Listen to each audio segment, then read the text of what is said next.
Hey, welcome to Acquisitions Anonymous, the internet's #1 podcast about buying, selling, and investing in small businesses. Today's deal that we went through had 5 of us here.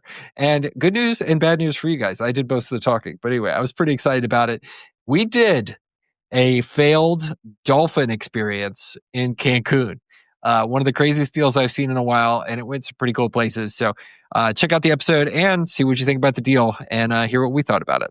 Here you go. Episode Acquisitions Anonymous. Hello, another episode of Acquisitions Anonymous. We don't have 100% beard anymore. And thumbs downing on just the plus inventory line. Are you ready to take the leap into business ownership, but you don't know where to start? Well, look no further than Acquisition Lab, the premier resource for entrepreneurs seeking to buy their dream business. Founded by Harvard MBA and acquisition expert Walker Deibel, the lab is your fast track to success in the search, diligence, and acquisition process. With hands-on support, world-class resources, and a community of like-minded entrepreneurs, Acquisition Lab gives you the tools and confidence to navigate every step of the journey. And we're proud to call Walker and Chelsea, the lab's director, longtime friends of the podcast. They're passionate about helping entrepreneurs like you take the next big step. So don't wait to make your business ownership dream a reality. Visit acquisitionlab.com today to learn more and schedule your free consultation. And when you do, be sure to tell them the Acquisitions Anonymous podcast sent you. Mills, how are you, buddy? Before we hit record, Michael goes, dolphins or elevators? Elevators will be next week. That's a good deal. Dolphins or elevators? Hey, Heather. Hello. Bankruptcy sale. Okay. We just hit record too, so you're coming. Okay. I'm excited. Well, okay, guys. Hold on. I got to get my microphone close. Now, can you hear me better? Yeah. This is the deal, second most likely in the history of the podcast to end you up naked in a ditch somewhere in the jungle. So I want to pitch this to you guys. Hey, Bill, I can't wait. I love ending up in a ditch naked in the jungle. Would you like to? I think it's going to be in the trailer, isn't it? First deal, the #1 deal that gets you that way, I think, was also located in Central America, wasn't it? And it was a brothel. Yes. It was the casino that later we found out was a brothel. That was the issue. Yes. All right. So this one is from Keen Summit Capital Partners. It showed up in my email today, which shows you guys how classy I am that this deal was sent to me.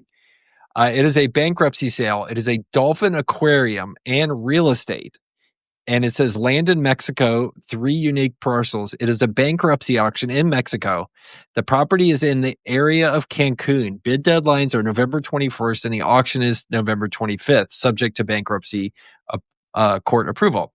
Keen Summit Capital Partners has been retained by Leisure Investment Holdings LLC, the debtor, pursuant to a bankruptcy court order to market the following real estate. So all the stuff, it is in Cancun, so Riviera Maya, Mexico, and it's land in the Riviera Maya. So that's like you fly into Cancun and you go there. So it's 1.8 acres next to the Go Grand Hotel outlet in Riviera Maya.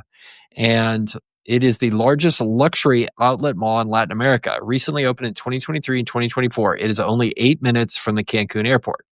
The land is mixed commercial. It has part of it includes also the additional thing next to it is a 3.9 acre property with a 71,000 square foot dolphin habitat. It has frontage on the Agrarian Reform Highway, and you can get it there. And so basically there are these 3 lots together, 2 of which are undeveloped and 1 of which is developed. And the other one is a dolphin habitat. All right, that's it. And it's called the Marineland Dolphin Adventure and they actually also have other ones as well. No, that's a different one. Okay. So anyway, this is the bankruptcy sale thing. They have multiple listings on the same page for some reason. So I started to read the second one. Are we getting dolphins? What do you guys think about the dolphins? Dolphins included? Heather, if there's dolphins included, yes. If the dolphins were euthanized, then yeah. Have you guys ever been part of a bankruptcy proceeding or a bankruptcy auction? As a lender, which is sort of different, yes. Yeah, you were coming after them. I got involved in one where a competitor company went bankrupt when the owner of it committed suicide. Mm-hmm. And it was a really bizarre thing where we enlisted an attorney, and the guy was like, look, you're never going to win this, because basically it looked like the people that own the land underneath the competitor were going to go after all the assets. And he's like, just don't bother. So that's as far as they made it.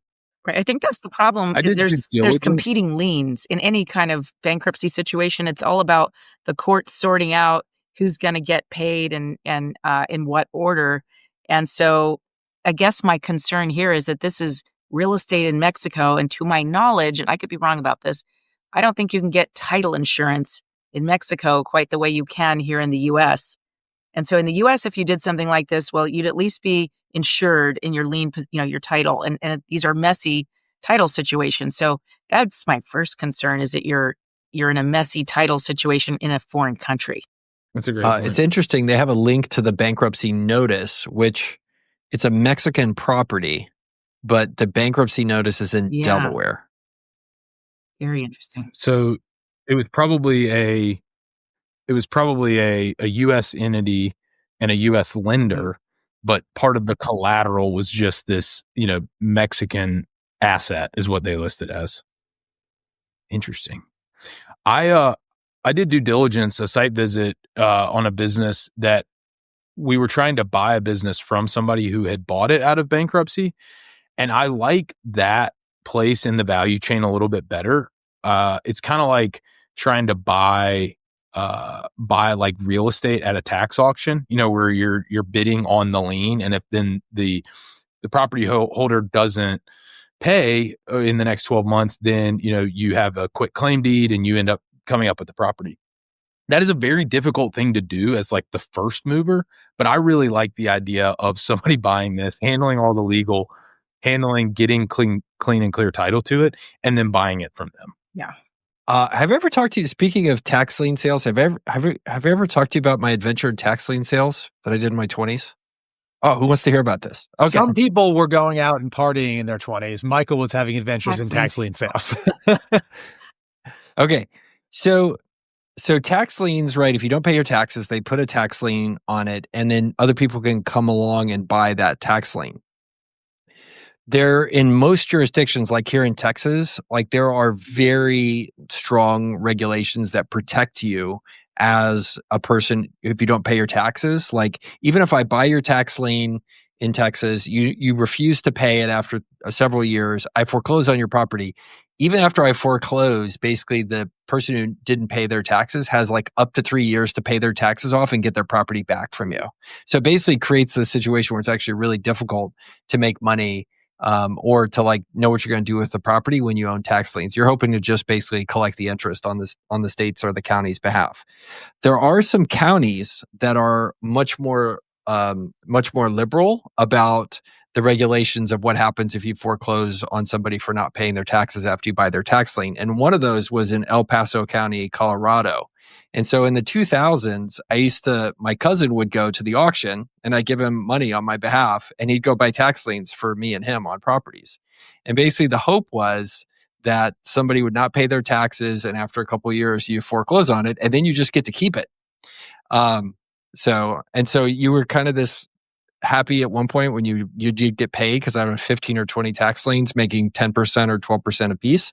But the other point, you were like, oh, I got paid on that one. Like I was gonna get a property, a $200,000 vacant lot for $2,000, right? If you bought the taxes. So ultimately we stopped doing it just because it's relatively small amounts of money you're deploying. It's $500, $600, $700 here. But yeah, it was good times back in the day. Wild West. Is it still doable, Michael? I think they changed the rules to make it more tougher. But I'd have to go look. This was like 15 years ago, 17 years ago I did this. I know people who still do it in South Carolina. I mean, it gets posted publicly. There's a list of all the, delinquent taxes.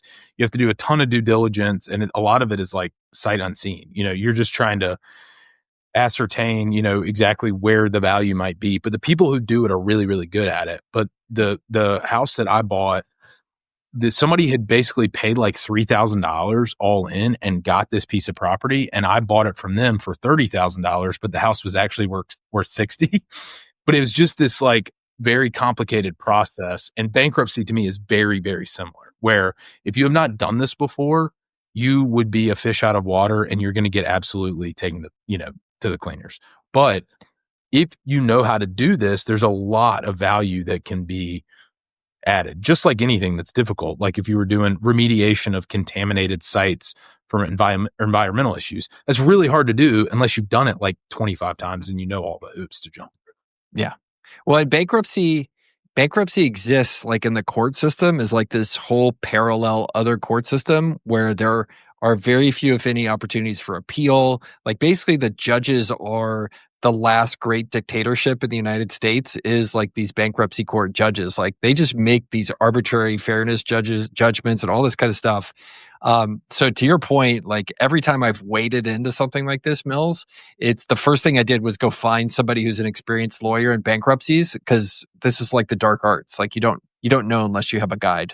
I think like when you're doing due diligence on something like this, the question that looms in the back of my mind is, what do I bring to the table that makes me think that I can actually run a Dolphin resort better than the people who were doing it before and ran it into the ground? You know? Was that a question for Heather?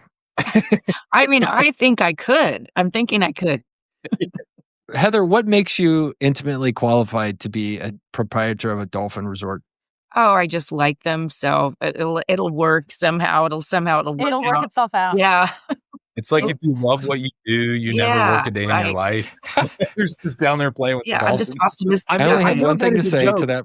But people I only do have one buy thing to say to that businesses response, way. which is, how do I invest? Yeah.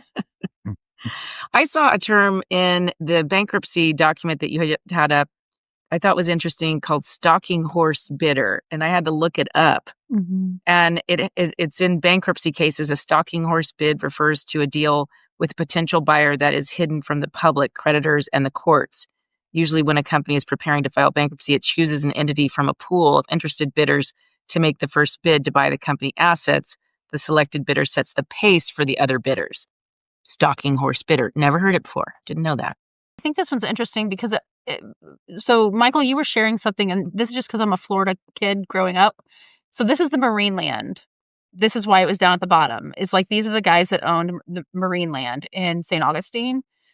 And so my brain instantly goes to all the videos you see of all the like killer whales that have been abandoned for all alone. And actually two just got freed this week, apparently, maybe from this site. Because they're whoever it was, they were in bankruptcy. I didn't actually click for details, but I think that what's interesting to me is having grown up in Florida, and like there's a marine land over where my mom used to live, and you drive by and there'd never be people there, right? And it's like, to Mills's point, is if you're going to buy a business like that, what's the plan? Because obviously you should not be buying this with the plan of having it be an adventure land with dolphins that you can, have fun with, because that didn't work. Very largely, it didn't work in all of these locations that they're now selling as part of the bankruptcy. And I'm just curious what the use would be, right? They're selling it as real estate, basically, like buy it and into something. My brain instantly went to like wedding venues, right? It's beachfront property next to, an outlet mall. So then I was like, well, it's not a hotel, it's an outlet mall. So that's a little different vibe. But I just think it's interesting. And then the fact that it's in Mexico brings up a gazillion questions in my head about Mexican law and like, well, what are the regulations that you're subject to with owning a dolphin adventure park? Or like if you buy this, I'm curious, like marine land has giant tubs or whatever you want, big pools, right, that the animals live in. Like, are you buying those that where now you're going to have to, if you try to repurpose the land, the cost of relocating the dolphins, because let's just assume they're still there, and then destroying, all the infrastructure. I don't know, man. It's so much bigger than just the bankruptcy purchase of the land. Yeah, look, like you could do some pretty weddings there, I'm sure, and like offer the bride and groom to swim with the dolphins. Yeah. Come to Mexico and get married with the dolphins. I could see a pitch there. Yeah, Bill, should we go ahead and go to the get found in a ditch part of this deal? Yeah, this is cartel country. When Michael sent this out to our group chat, I was like, whoa, this is the winner for ditch risk, which we coined on the pod several years ago when we reviewed the Mexican brothel casino. So Michael, what is the official definition of ditch risk in a deal? I don't know this. What does it mean to say this deal has ditch risk? Oh, it means you're wading into an environment where some bad dudes are going to show up at your front door, and they're going to find your body in a ditch somewhere. Because you're not paying off the right people, or you're in the wrong business entirely, and some gringos wading into a dolphin and land habitat in Cancun, like feels right up there. Yeah, I mean, so I have a friend who operates a business in the Philippines. And he has a staffing business. He has functionally a skyscraper in the Philippines. Hundreds of people there, and he'll staff the people there, and you can rent them basically. So it's a staffing agency in the Philippines. And I was talking to him, and he's like, "Oh yeah, we have a bribery budget. Like, absolutely, every single month. Like, you got to know who you got to grease, or like your power gets turned off. All of this stuff, or like everybody that's parking at your building gets a ticket, or one day there's a cop in front and says that nobody can come in." And that is functionally one of the services that he is providing, is he's abstracting away all of the local messy operations, so you can just have an employee overseas and pay monthly for them, and they have a place to go, et cetera. But in so many countries, I mean, we really take it for granted here in the United States that we have rule of law and generally uncorrupt politics, or at least our corruption is more above board. And we have a specific brand of American corruption wherein we donate to their reelection campaigns. But we don't have, naked under the table bribery corruption. But most other countries do. I mean, especially kind of third world style. So if you were going to have a physical asset or a business entity in these places, you kind of need to learn the rules and follow them. And you hope that the way you learn the rules is not when a guy in a trench coat shows up on your door. Congratulations, you're the new owner of the dolphin habitat. You owe us 10% of revenue every month. Yeah, they didn't tell you in due diligence. Sucks for you. Yeah, which they won't tell you in due diligence. Yeah. It's not, it's not above board. Hey, Michael here. This episode is brought to you by Tonninson Accounting Services, the leading provider of quality of earnings reports for small and mid-sized business deals. Every year, their team reviews over $500 million in transactions, and the reports are trusted by buyers, bankers, sellers, and brokers nationwide. What sets Tonninson Accounting Services apart is premium quality work at an unmatched price, a full quality of earnings report for just $6,000. You'll get more depth and insight than firms who charge twice as much, which is why so many deal makers turn to Tonninson Accounting Services when accuracy and speed matter the most. There's a link to TonninsonAccountingServices.com in the show notes, or reach out to Josh Tonninson on LinkedIn for a free consultation, where he'll walk you through the process step by step and answer any questions that you have. Tell him that Acquisitions Anonymous sent you. I mean, if you stack up the hierarchy of difficulty on this, let's just say you were trying to buy a piece of real estate in Mexico. That comes with its own complications. Now you're buying a piece of real estate in Mexico that is in a foreclosure auction, so you're not going to get access to all the info that you need ahead of time. And it has defunct operating businesses, probably multiple revenue chains. This is 3 different parcels, some of them operating, some of them raw land. My mind just goes to, like, what was the pitch deck to the investors like 5 or 10 years ago, when this was like, guys, like, it's going to be such a good deal. We're going to do a dolphin lagoon in Mexico. Like, they were promised the world, and the pro forma looked amazing, like every pro forma always does. And now fast forward here we are, even more so that there's a lender. At least investors have upside. This is in bankruptcy court for a lender to try to liquidate this asset. So the equity investors are wiped out, but a lender's trying to get some of their money back. I can't fathom a lender in the U.S. doing this. This is, I wonder what kind of lender. That would be fascinating to know. The bankrupt party here is the local entity, but was it run by somebody that runs the same thing in Miami or in California or in Florida? So you would think it's maybe less crazy to go, hey, we run this dolphin show here in Florida. It does great. There's a ton of tourism in Riviera Maya. It's the Cancun airport's right there. We're going to rubber stamp the thing, clone it out. We got this perfect property right by the beach. There's this huge mall right there. We're just going to drop it right there. we'll bring a couple of our dolphins so they can train the other ones, or whatever, and you're good to go. So I could see how, and maybe the debt is, it's secured by the land. It's perversely, weirdly easy to get a mortgage and not debt an operating business. So maybe that's that's maybe what happened here. Yeah, could be. There's your list of creditors. My goodness. Oh boy. Okay, we got to. Holy cow. What a mess. Yeah. Leisure Investments Holdings, Triton Investments Holdings, MS Leisure Company, Icarus Investment Holdings, several Spanish entities or Mexican entities, SA to CV, Mainland Leisure Inc. I mean, the cap table and the lien structure on this thing seems insane. I think we should also talk about the other thing is this is a business type whose time has come and gone. Like the peak moment when things like SeaWorld or things like this ended was when, Blackfish came out. I don't know if you guys saw that documentary in 2018, 12 years ago. That's what I was going to say. Yeah, it's a shift of the industry. For who wants to take I don't want to take my kids to go see Flipper trapped in a backyard pool. Like that doesn't sound entertaining or what I want to be teaching my kids fun looks like. This is a very quick cursory review, and I'm not sure if this is true, but it looks like a death potentially with a lack of successor is what's causing this to happen. So it sounds like, if I read it very quickly correctly, like the primary owner operator died, then his wife took over, she died, and there was no clear successor. Oh. So that's what landed them in bankruptcy.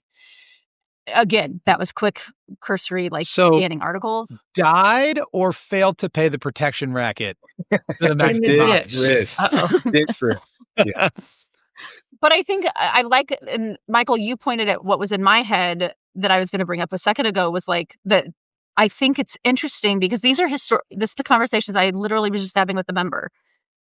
These are historically well-performing industries. It's been around for a very, very long time. And I know that as buyers, we take comfort in historical performance. However, there needs to be some recognition, right? Especially as you see downtrending performance in industries about like what's causing that. And in this, I do think that it's a cultural shift, right? Like we have moved away from valuing the experience of watching caged sea animals. And so this industry in general has seen a decline in performance. And so I think it's just a good learning moment to say, like, just because something's been around for 100 years or 50 years doesn't mean it's going to be around for another 20. You need to make sure that you're doing a deep dive into how the market's performing and what our values and norms are as a society, and make sure that you're applying some critical thinking skills there. That sounded rude. I didn't mean it that way, but you know what I mean. So I Googled this after I chat GPT'd it, but the New York Post has been all over this, basically doing exposés on the conditions that they had the dolphins living in and that there was lots of dolphin death. 5 bottlenose dolphins died within 8 months right before bankruptcy. Just kind of like, and this was a place, it wasn't just a dolphin habitat thing. You would actually go swim with the dolphins here. Mm-hmm. But I'm wondering if those deaths are following the lack. So it said that the husband died like years, 2018 maybe, and then the wife died in 2014, and then they declared bankruptcy in 2015. It's like, if no one knew what was, and this is the importance of succession planning, right? If no one knew what to do, then yeah, they're going to die, right? Like everything's going to go to a mess, we'll just say. Right, so you guys like this deal. That's what I'm hearing. Love it. I can't even imagine a scenario. Like if somebody paid me $1 million and I didn't have to actually have any cash outlay, I don't think I would do that. Yeah. Yeah, it's a nightmare. It's not something, it doesn't pass the cocktail party test where you're like, oh, what do you do? Oh, I trap dolphins, and while they're alive, I let humans swim with them. I make them dance. For my own entertainment. Well, I mean, your kids would be so proud. So, but you're not buying this as a dolphin habitat, right? You're buying this to flip it, develop, fill in the pools, and build a Riviera Maya beach resort. Like, it's clearly what's going on. It's obviously like, okay, so then it comes down to real estate, and real estate's all about location. And one of those parcels is like in the middle of the luxury, retail outlet or whatever that they say. And you can see it's just a raw piece of land in and amongst a larger development.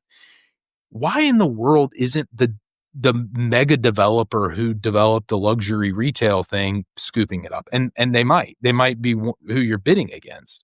But I just think, I like buying real estate. I only buy real estate in my backyard because that's all I know. There are people who buy stuff sight unseen and they underwrite things that they've never or will never see or touch. That's just a really difficult thing to do in Mexico at a bankruptcy auction, and for all the reasons we've said. And historically, Cancun was the safest part of Mexico because supposedly all the cartel money was planted into these resorts in Cancun. But, recently, like at least in my friend circle, people who used to go to Cancun all the time aren't going anymore because there's all these anecdotes of people walking down, men walking down the beach and firing machine guns into the resorts. Like that, a few episodes like that, and people aren't going anymore. And, I think this has clearly become cartel country, and there's just you're either on their side or you're a victim waiting to happen, and that's what's going on. Rule of law, critical to all forms of capitalism. It is the foundation on which all capitalism is built. I had a friend who so this is an interesting aside. I was with him last week, and he has a company called New Story, and they build affordable housing in Mexico. And I said, well, what is your cartel strategy? And he goes, well, we just don't do business in the towns where the cartels are. It's this whole strategy. But we were talking, we kind of put together that, capitalism is the source of kind of all human flourishing. That you can look at kind of where capitalism gets introduced and just societies, explode in a positive way. Life expectancies increase, all infant mortality goes down, et cetera. Like capitalism is like the best thing that has ever happened to humans, period. But the prerequisites for capitalism are first, rule of law, and second, functioning capital markets. So a big part of what he does is he does business in places in Mexico that have good rule of law. And he oftentimes is issuing like some of the first mortgages and like cleaning up the title to these properties and making them mortgageable and bringing in the capital so people can actually get mortgages.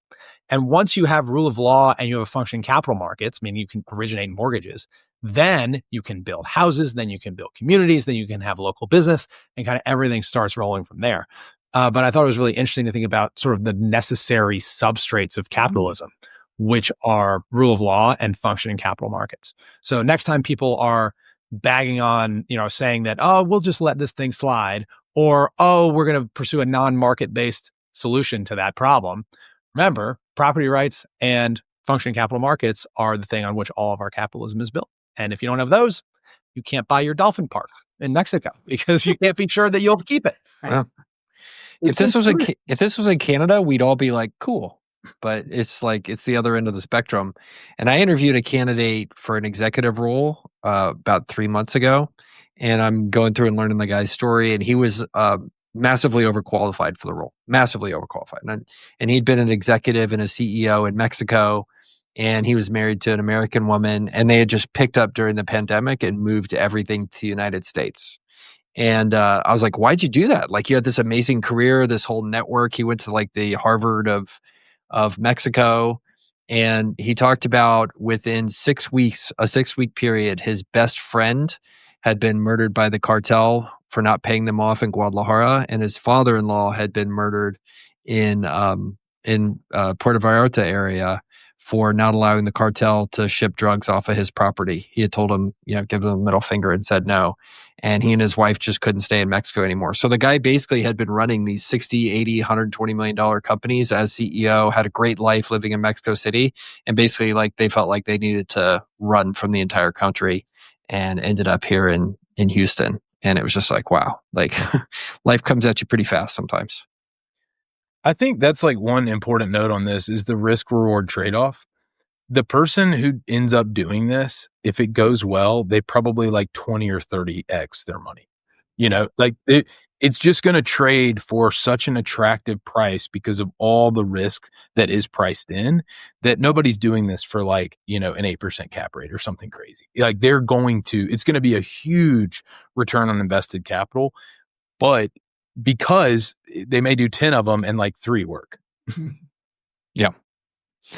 All right. We are at the witching hour. Does anybody have anything else to add for this? I will just speak for all of you. Maybe Chelsea, we could just hear you give this a thumbs down, and then that will just count for all of us. Is that kind of what you're thinking? No, I'm all in, and I want Heather's face and dolphins as my ads. Yes. I was just kidding. No, we're in it, Heather. Come on. I just want to go take care That's of the right. dolphins. I want them to do well. Not really I don't want to be their captain.